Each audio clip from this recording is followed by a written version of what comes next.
Congressman and Republican gubernatorial candidate Lee Zeldin releasing a new campaign ad blasting Governor Kathy Hochul for crimes in the Empire State. Let's take a watch. There's no question that this fear of crime is real. Then, without warning, he turns violent and continues. You're looking at actual violent crimes caught on camera in Kathy Hochul's New York. And it's getting much worse. On Kathy Hochul's watch. On November 8th, vote like your life depends on it. Yes, this comes as New York City police are still on the search for a man who allegedly stabbed a fellow subway passenger during the middle of the day Brooklyn subway ride this week. Joining me right now is New York Congressman Lee Zeldin. Congressman, it's great to see you. Thanks very much for being here this morning. And I'm really glad that you're focused on crime being the top issue, because voters are just so frustrated. They've had it with what's happening in New York. How did things get so bad? You have pro-criminal laws that have been passed. You see cashless bail. The implementation of that came a little over 2 years ago, and the consequences have been pretty bad across the state. The governor says that she needs more data in order to change it. You have to elect her to find out what her position on changing it further might be in January. I say let's repeal it. You even have New York City Mayor Eric Adams saying, let's have a special session of the state legislature to overhaul cashless bail, give judges discretion to weigh dangerousness. I agree with that call. He might be a Democrat. I might be a Republican. There have been other laws, too, that have been changed where you have people released early from prison who should remain behind bars. That's called less is more. They've changed. There was something called raise the age with some of these 16 and 17-year-olds who are ending up in the criminal justice system, and now that's added additional violence on the streets. The list goes on with pro-criminal laws that are passed. And then you have district attorneys like Alvin Bragg refusing to enforce the law. And you even have some lax judges. The Goldman Sachs employee who was murdered on a subway in Staten Island was released by a lax Brooklyn judge where the prosecutor was asking for bail. It's all added up, and it's resulted in an eroded situation in our streets, and our law enforcement isn't being backed up. And people who used to, on a beautiful night in Manhattan, they'd want to walk 10, 15 blocks and enjoy life in the city. Instead, if they're 2 blocks away from their home, will call an Uber because they don't feel safe. You're absolutely right. And that's how I felt the other day walking around. I didn't want to go too far from my home because I was afraid. I mean, it's absolutely insanity. Congressman, we've got these illegal migrant buses that are arriving today. 2 buses arrived at Vice President Kamala Harris's residency this morning. And we know that this is just a couple of the buses that have been coming from Texas. Texas is dealing with 7,000 illegal migrants a day. Your thoughts on connecting these illegal migrants who are jumping the line in front of those people who have done it the legal way to become citizens of America? Is there any connection to crime here? Oh, for sure. I mean, we're reading about cases. I was just talking about cashless bail. There were 2 Mexican cartel drug smugglers who were busted in Manhattan in July with $1.2 million worth of crystal meth. Instantly released that day, by the way, on cashless bail. But we've seen crimes with sex trafficking, drug trafficking, labor trafficking. They commit additional offenses. They're not here in the country legally. We have states and cities incentivizing and rewarding illegal entry. We see that inside of New York State. These border cities, these border states are desperate. They don't know what else to do. So when you hear a complaint coming out from some city mayors somewhere that they're having a bad day, well, every single day, you have more people coming across illegally, and they're looking to the Biden administration for leadership, saying demanding, as they should, secure this border, support our Customs and Border Patrol agents, end catch and release, enforce the Remain in Mexico policy, stop incentivizing and rewarding illegal entry. So every time we see one of these buses arrive or planes arrive and some blue state governor or blue state mayor is complaining, think about what it's like to be on the border. These folks are desperate. And we really need the Biden administration to lead, and that's not what we're getting right now.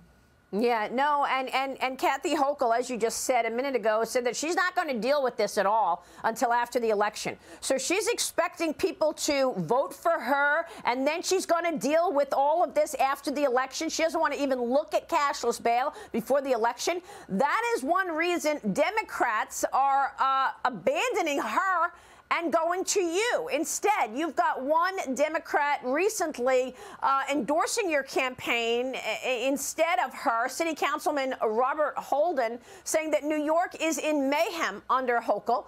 This as new polls show that Hochul's lead is now down to just a single digit. Just a month ago, it was over 20 points, Congressman. Your thoughts on your race right now with just, 50 days or so before the election?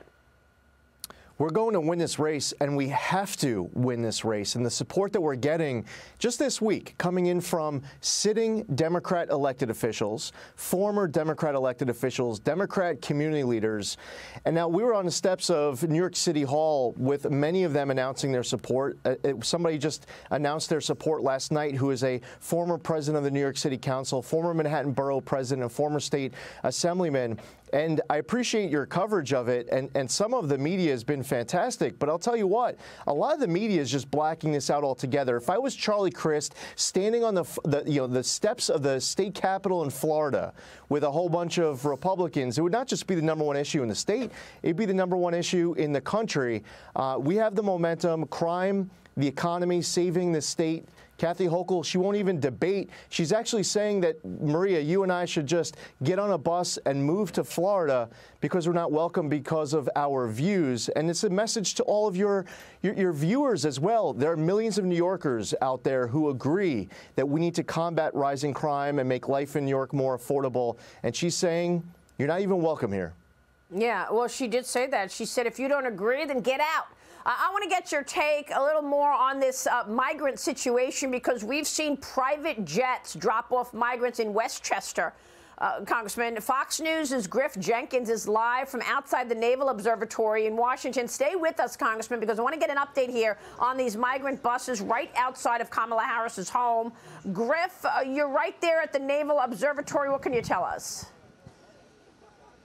Yeah, hey, Maria, we are still out here, and to recap your viewers, about 6:45, 2 buses showed up here outside of the Naval Observatory where Vice President Harris lives. It had 101 migrants, mostly from Venezuela. You can see the Naval Observatory across the street, but we have come over to this corner, Maria, because some volunteers from a local church and a local NGO showed up here and said that they are going to try and help these folks try and get to where they're ultimately trying to go. We know many of them are going to New York. Carla, can I just catch up with you for one more second? We're talking with Maria Bartiromo in Mornings with Maria here in New York, Fox Business, and I was just trying to catch them up to what will happen next with these migrants, what you're doing out here. If you could just recap that for me.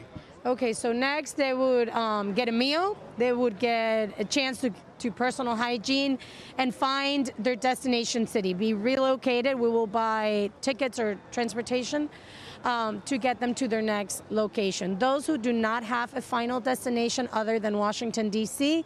will have to, we enter the next challenge, which is finding housing and making sure that they do attend their immigration hearings and that they have ways to attend their immigration hearings. Governor Abbott's office tells us they sent these buses specifically here outside of Vice President Harris's house because she says the border is secure and he feels differently. Your reaction to that? My reaction to that is these people are leaving humanitarian crisis. This is a humanitarian crisis and should be treated as a humanitarian issue. We should have a humanitarian response, not a political response. We're spending tremendous resources making it political. Resources from taxpayers in Texas are being invested in turning this into a political situation. I wish it could be reverted to be a humanitarian crisis that we attend under the principles that the United States offers for political asylum, for humanitarian aid. But Governor Abbott points out that most of these migrants crossed illegally. Your reaction? Most of these migrants are crossing and hoping to get political asylum because they are leaving circumstances that do not, that put their integrity in question. So most of these people are hopeful for political asylum. Carla, thank you very much. And as you can see, our numbers, it was 101 total migrants that arrived. Many of them were families with small children, Maria, and we are told that some of, if not all of the families with the small children have been picked up by church volunteers and taken to another place where they'll get breakfast and they can start figuring out what exactly is their next step. The folks on the bus told me they left Tuesday afternoon from Del Rio and Eagle Pass area. Maria, we'll send it back to you. Well, I know that President Biden announced back in June, $314 million in new humanitarian health, economic, and development assistance aid for Venezuela. Griff Jenkins, we are following all of this. What is the humanitarian crisis that woman is talking about? Congressman, I'm with you right now. Thank you, Griff Jenkins. Congressman Lee Zeldin, I want to get your take on this. You just heard what the NGO spokesperson was saying. They're getting food, they're getting health care, they're getting housing. They're going to figure out where these people are going to stay. Your thoughts on the cost of all of this and how it impacts New Yorkers and you know, Washingtonians and Chicagoans, et cetera. The fact that there is needing to be more money for these migrants as they're bused to different cities. This is these are resources that are coming from people who right now are struggling a lot as it is. And for Vice President Harris, she should be having a press conference today showing leadership, explaining that she understands that there is a crisis. This is what the Biden administration's responsibility is. This is what their solutions are to fix it. I see desperation on these border communities, these border states. They don't know what else to do. They need the federal government to do their job. And if President Biden and Vice President Harris aren't going to go down to the border where this is happening every day, well, the border is being brought to Washington, D.C. We all know exactly what this administration should do today. Now, if they want to get in front of the cameras and say there is no crisis and the border is secure, then stand there and be willing to answer questions, whether you like President Trump or you didn't. I could guarantee you that he'd be willing today to stand at the White House press briefing room and do 3 rounds of questions, going back and forth with every single reporter who's in there, and you'll find out exactly where the administration stands on what to do to fix it. I believe that this administration owes that to Americans right now, to be willing to stand there. If they want to gaslight America with their spin, at least be willing to answer tough questions, not just the softball questions with friendly media. But hearing from, Peter Doocy and others who are willing to ask the tough questions, the American people, they deserve it. It's their right. Well, they're entitled to it. Congressman, that's not what we're seeing. You know that he dropped buses of people off at private airports in Westchester. The New York Post was there. This is happening in your state. The New York Post covered it as flights were landing with illegal migrants on those flights. Where were they? Do you know where they went? They landed in Westchester. And then they go off in different directions from there. And many of these flights were happening in the middle of the night. And we didn't see leadership from the governor. You didn't hear anything from Governor Hochul because she doesn't want to put any pressure on the Democrat president. But when the bus arrives, because it's a red state governor, then all of a sudden she's found her boogeyman. So if you're a Democrat elected official, your job is to serve your people, regardless of whether or not you have a boogeyman or not. In this case, the responsible thing would have been many, many months ago for there to be full accounting, transparency in the daylight, which planes are coming, who's on the planes, where are they going, and New Yorkers want answers. Americans want answers, and they start to become less trustworthy of the government. They become more suspicious and more concerned when they're seeing this happen in the middle of the night. And then when it finally gets asked at the White House press briefing room, the press secretary is trying to make it seem like these flights aren't even landing, and there's no secret and there's nothing new here. New Yorkers are demanding more of it, and we need leadership willing to call this president out and challenge him to actually lead. If you want to sit in that seat as president of the United States, then you should be looking forward to these opportunities. You want to be the governor of the state of New York or the governor of Illinois or the governor of California or elsewhere, you should be relishing these opportunities to actually lead. Yeah. Well, Congressman, then there's the economy. We're waiting on some economic data this morning. We're going to get retail sales out. How severe a recession or slowdown are you expecting in New York? We've got the issue of the migrants and all of the pressure in terms of resources that state funding will help them. We've got the issue of crime that you've talked about. There's also an issue of sky-high prices. People are fed up with these economic policies and out-of-control spending. How would you assess the economy right now in New York? So it's not good. And we saw coming out of the state, they adjusted down the economic forecast. They're expecting the budget deficits to grow larger than previously predicted. As far as unemployment goes and predictions for the future, that's getting worse. So from a New York perspective, we're seeing a lot of concerns with inflation, supply chain crisis, and new regulations, like they just went after farmers by reducing the overtime threshold from 60 hours a week to 40 hours a week. So we're actually seeing state and local policies making this even worse on top of what is a very bad situation. Yeah. And, of course, we've been reporting a tentative deal between the rail companies and unions this morning. We're waiting to hear how that vote plays out. Congressman, we'll be watching your race. Thanks very much for being here. Thank you, Maria.